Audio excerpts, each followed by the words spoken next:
Yun na po, nakabit na natin na 2x2 na lang yung kapit para makabit ng bubong. 2x2.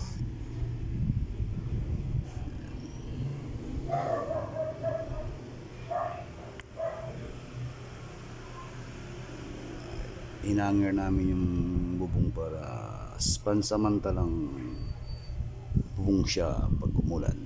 Kaya dito na lang gumagawa.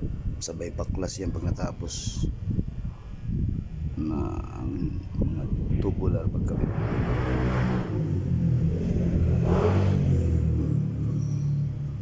Right, tubular lang na dos ang ikabit ko. Sunod na video ko makita nyo. Binis. Ako lang gumagawa. Di ba yan? Katipid.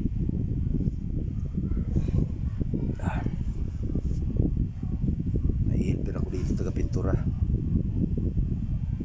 Si Edie Bingi. Siya na rin na mag-pader ng papadiran. Mga allowance na yan. Allowance yan mga kabuka ang mga binasag din niya, sobrahan sa basag. Okay, sunod na video.